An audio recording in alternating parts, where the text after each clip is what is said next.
რუსი ჟურნალისტები და სომელეები თბილისის ღვინისა და ალკოჰოლური სასმელების საერთაშორისო გამოფენას ესწრებიან. რიგით მე-6 გამოფენა რუსი სომელეები და ღვინის თემაზე მომუშავე ჟურნალისტები ღვინის ეროვნული სააგენტოსა და საქართველოს სომელიელთა ასოციაციის ორგანიზაციებით ჩამოვიდნენ.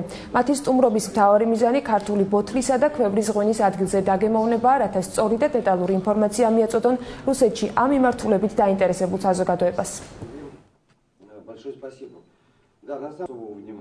გამოფენა მნიშვნელოვანია, იმიტომ რომ მათ გაიცნონ ქართული ღვინო და შემდეგ გააცნონ თავიანთ მომხმარებელს სხვადასხვა ქვეყანაში. ეს ის ხალხია, რომელიც აყალიბებს მომხმარებლის სხვადასხვა ქვეყანაში ცნობილი ღვინის მწერლები, ღვინის ჟურნალისტები, იმპორტიორები, დისტრიბუტორები, ან როგორც კომერციული თვალსაზრისით კომპანიებისთვის, რომელიც მონაწილეობს იღებს გამოფენაში, მათ შეიძლება ახალი კლიენტები, ახალი ბაზრები აღმოაჩინონ, ხო ამ გამოფენაში მონაწილეობთ, ისე პოპულარიზაციის ზრდის თვალსაზრისით და ქართული ღვინის ცნობადობის ამაღლებისთვის გამოფენა ძალიან მნიშვნელოვანია. ისინი დარწმუნდნენ იმაში, რომ ეს არის საერთაშორისო კლასის ღვინოები, რომელიც თავის კარგ და მნიშვნელოვან ადგილს დაიჭერს რუსულ ბაზარზე. გასაგები არის, რომ რუსული ბაზარი ძალიან განვითარდა ბოლო წლების განმავლობაში, ამიტომ ის დაუშვათ ფიქრები, რომ ასეთი რაოდენობის ქართული ღვინო, რომელიც დაუშვათ შეიძლება შევიდეს, გასაგებია რომ რუსულ ბაზარზე მაინც ყველაზე მეტი გაიყიდება ალბათ ვიდრე სხვა ქვეყნები, რომ შეძლებს თუ არა დაუშვათ ქართული ღვინო რაღაც თავის პოზიციების დაბრუნებას.